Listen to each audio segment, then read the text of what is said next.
Bienvenue dans Expertise croisée, le podcast de Nexialogue. Ici, nous décryptons les enjeux du risk management et de la data. Que vous soyez professionnel de la finance et des données, étudiant ou simplement passionné, vous êtes au bon endroit.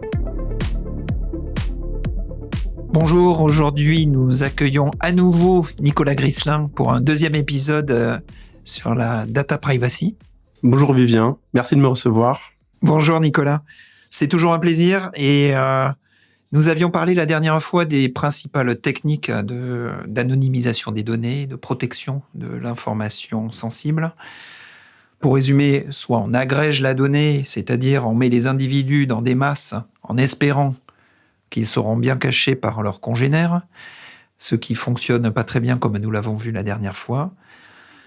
Soit on rajoute du bruit, et une des techniques que tu avais détaillées la dernière fois, c'était la differential privacy. C'était une technique qui était très efficace. L'inconvénient, c'est sa mise en œuvre. Elle est complexe à mettre en œuvre. On va en reparler aujourd'hui. Aujourd'hui, nous allons faire un focus sur l'IA et sur les modèles de langage, les données non structurées. Alors, ma première question pour toi, Nicolas, ça sera déjà dans certains... Pour faire la transition vers l'IA, dans certains cas, on n'a pas besoin finalement des données réelles. Et on peut très bien utiliser des données fictives, on appelle ça des données synthétiques dans le domaine. Comment on génère des données synthétiques ? Il ne faut pas non plus avoir des données totalement fictives et totalement fausses. Il faut qu'elles représentent les vraies données, tout en étant des données simulées, des données fictives synthétiques. Pourquoi, malgré tout, on n'est pas... assurer de protéger l'information sensible avec des données synthétiques, et est-ce qu'on peut appliquer les techniques de differential privacy dans ce cas-là ? Alors c'est une vaste question. Peut-être revenons sur l'idée des données synthétiques.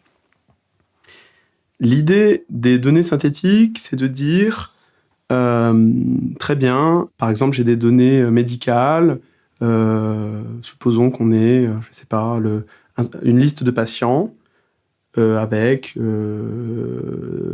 sexe, âge et poids et un diagnostic médical. Donc j'ai envie de permettre à des chercheurs de travailler sur ces données, donc à des étudiants par exemple, mais je ne veux pas révéler l'identité de ces patients. Or, on a vu la dernière fois que la donnée de sexe, âge, poids pouvait identifier de manière exacte un patient. Donc, on ne va pas diffuser ces données. Et l'idée des données synthétiques, c'est de dire, je vais construire un modèle de ces données, un modèle génératif, et je vais générer des patients fictifs, et je diffuserai le jeu de données constitué par ces patients fictifs. Et donc, comme ces patients sont fictifs, on révèle de l'information sur des faux patients, et donc on ne va pas révéler d'informations confidentielles. Donc, il ne faut pas être intimidé par ce concept de modèle génératif. Donc aujourd'hui, on a des techniques très avancées pour faire des modèles génératifs, mais un modèle génératif, dans le cas que j'ai donné, ça peut être un histogramme, par exemple. On va découper les tranches d'âge en différents, les âges en différentes tranches, les poids en différentes tranches, sexe, homme-femme, et ensuite on a un certain nombre de catégories de diagnostics. On va avoir une grande grille et on va compter combien il y a d'individus dans chaque grille, donc je sais pas, homme, 70 kilos, etc., telle taille, telle tranche de taille et tel diagnostic. Et à chaque fois qu'on verra un patient qui rentre dans une case, on incrémentera un compteur, et donc on aura un histogramme des données à partir de notre jeu de données médical. Et à partir de cet histogramme, eh ben, je peux l'utiliser comme une distribution, et je peux échantillonner des points à partir de cet histogramme, et ça sera des points synthétiques. Donc, en fait, un histogramme, c'est un modèle génératif, et on voit bien là que je peux générer autant de patients que je veux, et qui auront les bonnes propriétés statistiques, c'est-à-dire qui auront la bonne corrélation. Le problème, évidemment, de ces approches, histogrammes et tout, c'est que si j'ai trop de dimensions, j'ai trop de cases, et toutes les cases sont vides, il n'y a que quelques cases avec un seul individu. Bon, bref, rentrons pas dans le détail, et donc c'est pour ça qu'on a des techniques plus avancées pour faire des modèles génératifs. Le problème de ces modèles génératifs, c'est qu'en réalité, ce sont des agrégations issues des données, Et le modèle lui-même peut révéler des informations sur un individu. C'est-à-dire l'histogramme lui-même, supposons par exemple qu'on a découpé les tranches d'âge en plein de petits segments, les tailles en plein de petits segments, je vais avoir une grande grille avec que des zéros et quelques 1 à certains endroits. Cette grille, elle donne quasiment toutes les lignes une par une, donc elle révèle l'information sur les individus. Et donc après, quand je vais échantillonner à partir de ces modèles, ça va révéler en réalité quasiment les lignes telles quelles. Ce que je viens de dire sur les histogrammes, là, il faut me croire, ça s'extrapole aussi au modèle statistique génératif, mais c'est assez facile à croire parce qu'en fait, ceux qui ont l'expérience d'avoir entraîné, par exemple, des modèles d'IA génératives, comme les LLM, par exemple, savent que le modèle mémorise les données d'entraînement et qu'en réalité, quand je vais poser une question à un LLM, ça lui arrivera assez souvent de recracher une information dans son jeu d'entraînement. Et donc, on voit bien, en fait, qu'un modèle génératif, il contient l'information du dataset d'entraînement. Et donc, quand on pense qu'en générant des nouvelles données à partir d'un modèle génératif, on génère pas vraiment des données sensibles, en réalité, on révèle l'information sensible qui est embarquée dans le modèle, et donc, ça n'est pas safe, en fait, d'entraîner un modèle génératif. Et plus, la dernière fois, on a parlé de dimension des statistiques et de dimension des données, plus le modèle est complexe, d'ailleurs, plus il a de paramètres. Donc, typiquement, un modèle comme GPT-4 a des trillions de paramètres. Plus il a de paramètres, plus il va stocker l'information de son jeu d'entraînement dans ses paramètres, et donc plus il va contenir l'information sensible, et plus il sera sensible, et plus il recrachera potentiellement de l'information confidentielle. Donc en fait, il n'y a pas de solution. Alors, il y a des solutions. Une des solutions, donc on a vu que là, le problème de ces approches venait du fait que le modèle génératif lui-même, dans le processus d'estimation de ce modèle, allait absorber en quelque sorte les données confidentielles. Et on a vu la dernière fois qu'une des réponses solides à ce problème est d'utiliser le concept de differential privacy dans l'entraînement. Alors, le concept de differential privacy suppose qu'on a quand même une certaine structure sur les données, c'est-à-dire qu'on peut associer à chaque observation un individu. C'est-à-dire qu'on peut dire tel dossier médical, il est associé à un individu. Dès qu'on a des documents qu'on peut attribuer à plusieurs individus, ça devient beaucoup plus difficile de définir la differential privacy. Mais si on peut, supposons qu'on puisse, donc on va revenir par exemple sur le cas des dossiers médicaux, on peut prendre des dossiers médicaux assez complexes, peu structurés, avec des séries temporelles, avec des images, etc. On peut entraîner un modèle génératif, type LLM ou modèle d'image, et on a des techniques pour le faire avec des garanties de differential privacy. Donc j'en ai parlé un tout petit peu la dernière fois. Pour ceux qui aiment bien la technique, ça consiste, en très gros, à substituer la descente de gradient stochastique qu'on utilise pour entraîner ces modèles d'IA, et à part un algorithme qui est très proche, qui s'appelle la DPSGD, donc la descente de gradient stochastique differentially private, qui revient à chaque calcul de gradient, le couper pour qu'il soit pas trop grand, pour que chaque observation n'ait pas trop d'impact sur le modèle, et à le perturber avec un bruit gaussien très multidimensionnel, donc en dimension 1 trillion, par exemple, le cas de GPT, et de cumuler tous ces gradients pour avoir un modèle. Et donc cette approche, elle marche bien, elle est très, très efficace, mais comme on l'a dit la dernière fois, évidemment, elle nécessite d'avoir beaucoup de données. En termes de coût de l'entraînement, est-ce que tu as une idée du surcoût de la differential privacy là-dedans? Parce que, en effet, calibrer en dimension 1 trillion, c'est très lourd. Rajouter un bruit en dimension 1 trillion, c'est très lourd également. Ah, tout à fait, c'est très pertinent comme remarque. Sur le papier, en réalité, vu qu'on calcule des gradients et qu'on fait des opérations très simples, ça n'a pas l'air beaucoup plus coûteux. Et en réalité, si on calcule soi-même les gradients dans Python, par exemple, et qu'on fait la version differential private, ça ne sera pas beaucoup plus coûteux, ça sera à peine plus coûteux. En pratique, ces problèmes sont assez extrêmes d'un point de vue de l'intensité en calcul. D'ailleurs, ils mobilisent les fameux GPU, et on fait des calculs massivement parallèles sur des grands tenseurs avec des très grandes dimensions. Et ces calculs sont très optimisés. Et la mauvaise nouvelle, c'est que ces calculs, ils sont optimisés pour être faits sur beaucoup d'observations en parallèle. On appelle ça des batchs d'entraînement. Et le fait qu'on doive faire une opération telle que le clipping de gradient, observation par observation, c'est en fait très coûteux dans les logiciels actuels qui font de l'IA. Et donc, il y a toute une branche de recherche en differential privacy qui a consisté à trouver des techniques assez smart pour le rendre beaucoup moins coûteux.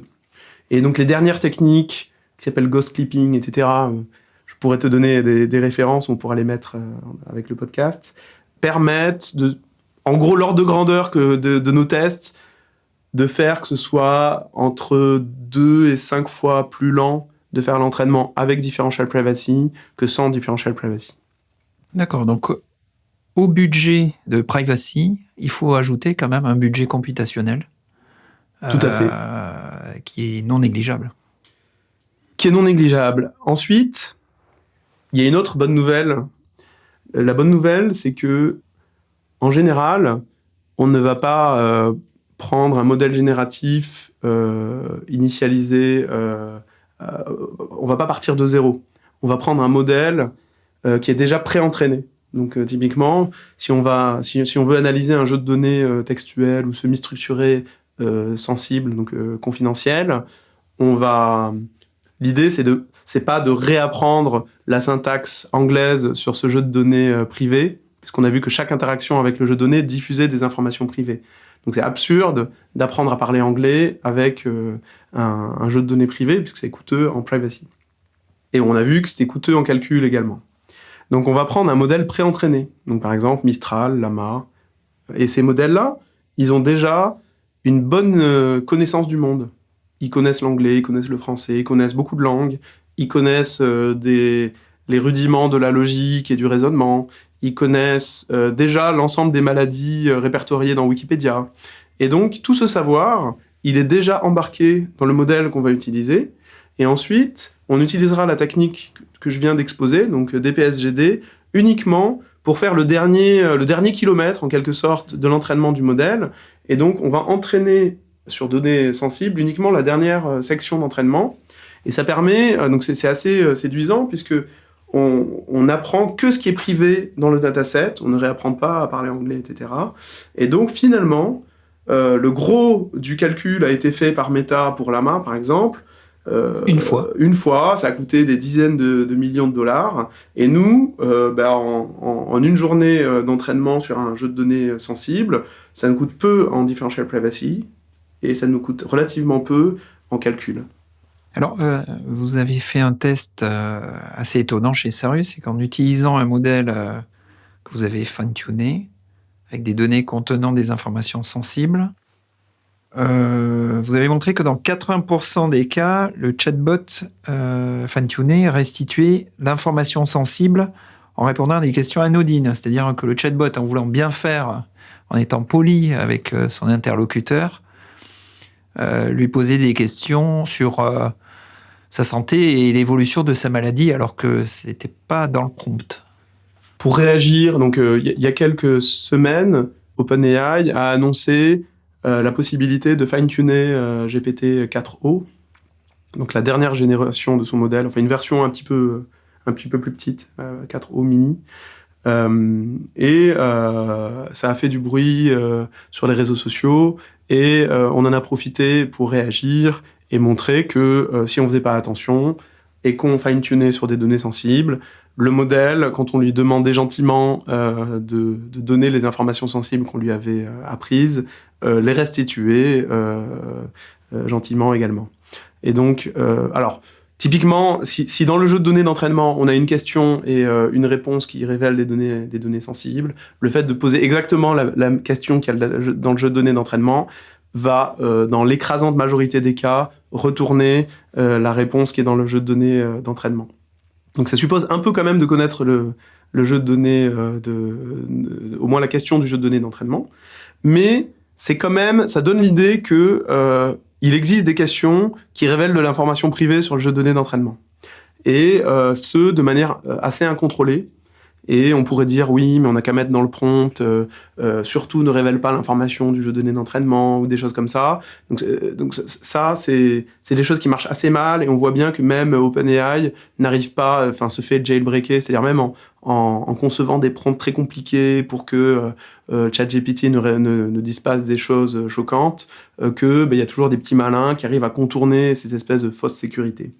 Donc, cette expérience, elle montre que dans certains cas, pour certaines requêtes, le modèle, il va révéler complètement l'information privée. Voilà. Donc, c'est déjà assez stressant quand on manipule des données sensibles. Il y a une autre expérience qui est intéressante, une expérience qui a été faite en janvier dernier, je crois. C'est des chercheurs en sécurité informatique qui ont montré que si on demandait à ChatGPT de répéter indéfiniment le mot poème, ChatGPT commençait par répéter poème, écrire poème. Au bout de la millième occurrence de poème, il commençait à débloquer un petit peu et il finissait par donner le CV d'un individu random, un peu le CV LinkedIn de quelqu'un, et qui était probablement une information qui était dans le jeu de données d'entraînement de GPT-4. Et donc ça montre que le modèle recrache des informations de manière assez incontrôlée, assez imprévisible. Et donc, on peut considérer que une fois que le modèle a été entraîné ou fine-tuné sur des données sensibles, les données sensibles sont dans le modèle et elles ressortiront de manière totalement incontrôlée. Et donc, évidemment, c'est pas satisfaisant pour des données très sensibles comme les données de santé. Alors, on a plusieurs approches possibles pour protéger les outcomes des LLM. C'est ce que tu décrivais dans la méthode entre guillemets, de bruitage dans le calibrage.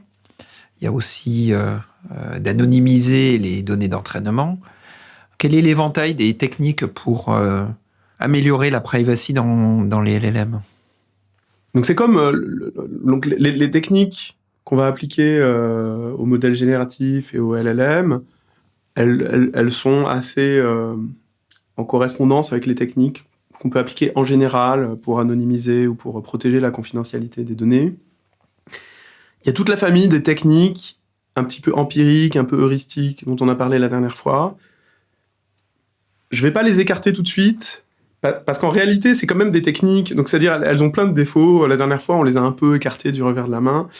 Elles ont plein de défauts, mais elles ont quand même le mérite, pour certaines, d'être reconnues par les régulateurs et d'être les techniques que tout le monde utilise, parce que, comme tu l'as dit, la differential privacy, c'est quand même une technique un peu compliquée, qui nécessite d'avoir beaucoup de données, qui est dure à mettre en œuvre, etc. Donc ces techniques simples, comme le data masking ou le groupement de données, etc., elles sont quand même reconnues, elles sont utilisées, elles ont leurs limites, mais elles sont utilisées. Puis elles rendent la tâche plus difficile aux attaquants. On peut penser qu'elles rendent la tâche plus difficile, on ne sait pas dans quelle mesure, c'est dur à contrôler, ça dépend des scénarios d'attaque, etc. Donc ça nécessite du jugement humain, et on ne sait pas combien de temps ça va durer, c'est-à-dire peut-être dans 10 ans, toutes les données protégées par ces procédés vont tomber, parce qu'on se rendra compte que c'est très mauvais comme protection. Mais bon, cet éventail de techniques existe, et est reconnu par le régulateur, donc on peut, dans certains cas, l'utiliser. Donc typiquement, tu disais, quand on va entraîner ou fine-tuner un modèle de langage, on peut masquer les informations qui sont considérées comme sensibles, comme nom, prénom, numéro de sécurité sociale, numéro de téléphone, etc. Donc ça, c'est des techniques dans la famille du data masking, qui suppose de juger ce qui est sensible et ce qui n'est pas sensible. On a vu toutes les limites de cette approche, mais c'est une approche qui existe. Et donc, on peut effectivement masquer toutes les données sensibles et du coup les utiliser pour entraîner notre modèle. Et on sait que le modèle, s'il recrache de l'information des jeux d'entraînement, ça ne sera au pire que des données masquées. Donc ça peut fonctionner. Parfois, ça peut dégrader la performance du modèle, parce que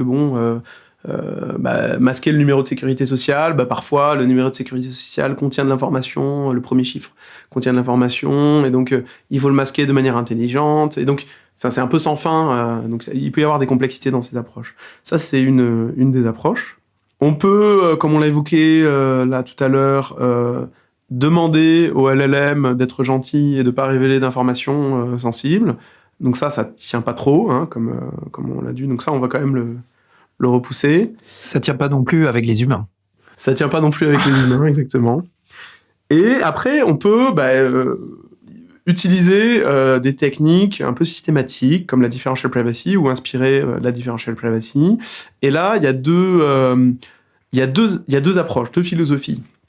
La première, je l'ai déjà un peu exposée, elle consiste à dire les données d'apprentissage sont sensibles, et donc quand je vais entraîner mon modèle génératif, je vais le faire avec differential privacy, de sorte que le modèle ne contiendra rien de sensible, et donc je pourrai l'utiliser de manière totalement safe ensuite. Et donc ça, c'est en quelque sorte un peu coûteux, c'est-à-dire c'est un peu coûteux, mais c'est une méthode qui protège extrêmement bien les données. Et l'intérêt, c'est qu'après, quel que soit le nombre de requêtes que je ferai ensuite sur le modèle ne révélera rien, puisqu'il lui-même ne contient pas d'informations sensibles de par le procédé d'entraînement du modèle. Il y a une autre famille d'approches qui utilise aussi la differential privacy, qui consiste à dire ok, je ne fais pas de fine-tuning. Je n'ai pas les capacités d'entraîner un modèle de langage parce que je n'ai pas de GPU, etc. Donc, ce que je vais faire, c'est ce que font beaucoup de gens. Ça s'appelle in-context learning, c'est-à-dire que l'information que je veux introduire dans le modèle, je vais la mettre dans le contexte, c'est-à-dire je vais dire étant donné les dossiers patients de un tel, et je donne le dossier patient en toutes lettres, peux-tu me dire, répondre à telle question ? Et le modèle de langage va répondre à la question étant donné tout le contexte. Donc en général, si j'ai peu de dossiers patients, je peux tout mettre dans un seul contexte. Si j'ai beaucoup de dossiers patients, on va stocker ça dans une base de données indexée de manière sémantique, et on va appeler ça Retrieval Augmented Generation, c'est le fameux RAG dont tout le monde parle, qui permettra quand j'ai une question d'un client, d'aller chercher les documents les plus pertinents pour répondre à cette question, de les mettre dans le contexte de mon modèle génératif, d'associer ma question et d'avoir une réponse.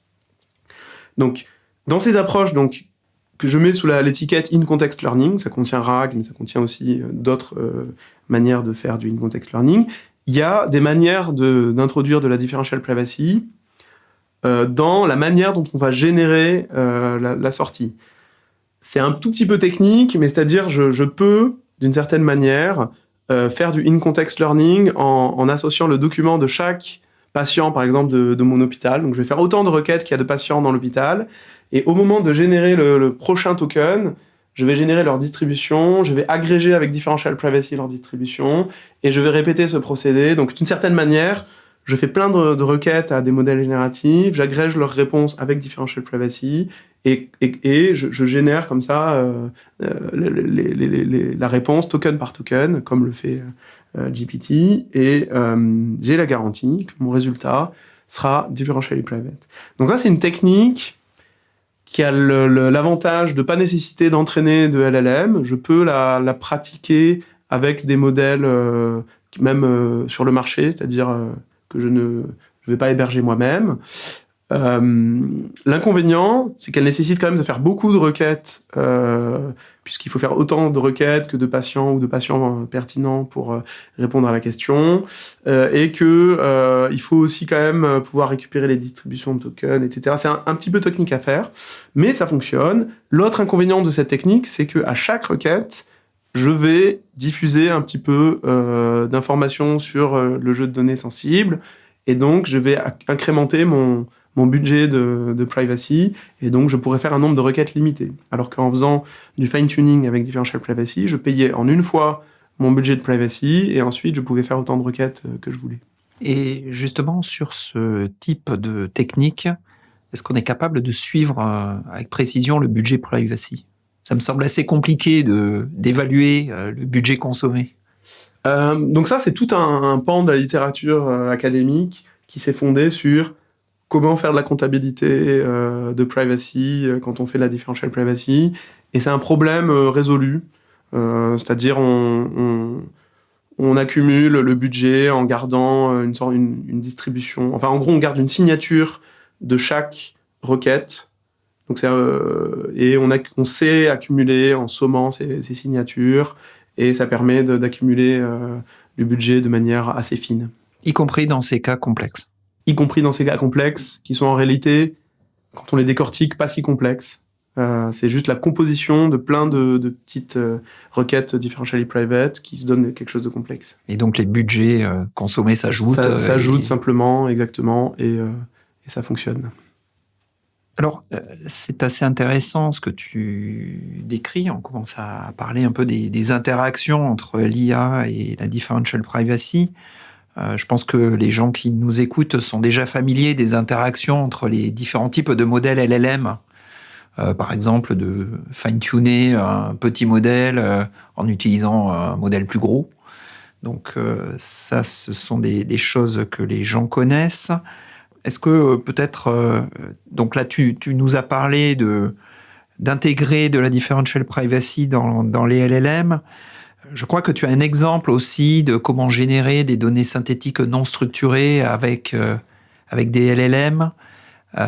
Donc ce qui serait un peu un bénéfice dans l'autre sens, on va dire, utiliser l'IA pour la differential privacy.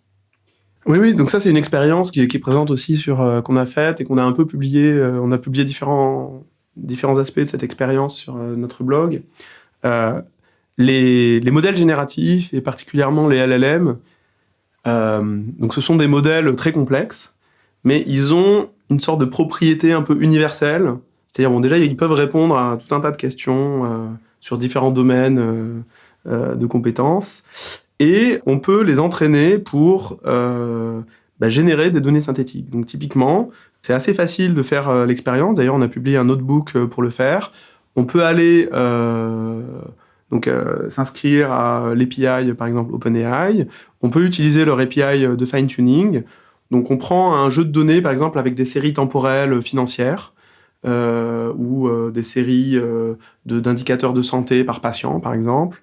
Et on peut utiliser l'API d'OpenAI de fine-tuning pour entraîner le modèle à générer ces données. Donc, il suffit de les mettre sous forme de texte. Donc, les données, pour peu qu'on puisse les encoder, par exemple, en JSON ou en un format commun de données texte, pour peu qu'on puisse les sérialiser et les structurer comme des lignes ou des lignes de données textuelles, eh bien, on peut fine-tuner un LLM sur ces données. Et comme le LLM, en général, il a déjà vu beaucoup de code, beaucoup de données structurées en JSON, etc., il connaît intuitivement un peu la syntaxe du JSON. Et donc, une fois qu'il aura été fine-tuné, il fera peu d'erreurs syntaxiques. Et donc, il générera des JSON avec les données, et il apprend assez bien aussi les corrélations, etc. Et donc ça, je vous invite à aller voir sur le blog de Sarus. On a fait l'expérience avec des données de séries temporelles, et les données générées, elles ont des bonnes propriétés statistiques, non seulement à chaque instant, mais aussi de manière intertemporelle, c'est-à-dire les corrélations, les autocorrélations sont plutôt préservées, etc. Et donc, on est parti de cette expérience pour la répliquer avec differential privacy. Et donc là, on s'est rendu compte, au début ça marchait pas du tout, et on s'est rendu compte qu'il y avait une sorte d'effet de seuil, c'est-à-dire que ça marche pas du tout, mais si on augmente le nombre d'observations, de manière assez brutale, ça va se mettre à marcher au-dessus d'un certain seuil. On peut générer des données donc synthétiques, dont on a la certitude qu'elles vont rien révéler sur une observation du jeu d'entraînement, et qui ont des bonnes propriétés statistiques, y compris quand c'est semi-structuré, par exemple. Voilà, ça c'est une des expériences. On a une autre expérience qui peut ressembler un peu, c'est pour faire de la classification. Donc pareil, ça illustre ce côté universel des LLM, c'est-à-dire ceux qui ont l'habitude de faire du machine learning savent que tout est dans la fonction de loss, en quelque sorte. C'est-à-dire on a des données, on définit une loss, et c'est la fonction de loss qui va définir un petit peu le modèle que je vais entraîner, et le problème que je veux résoudre.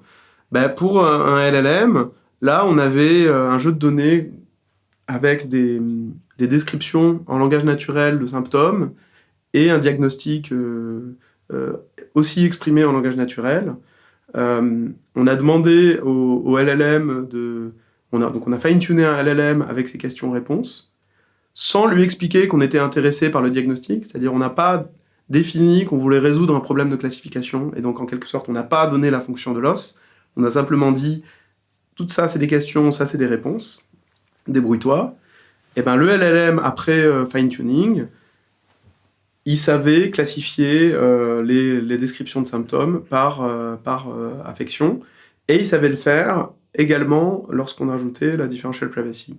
Et on avait le même phénomène un peu de seuil, c'est-à-dire si le nombre d'occurrences d'une maladie particulière était trop faible, il n'arrivait pas à prendre la classification correctement.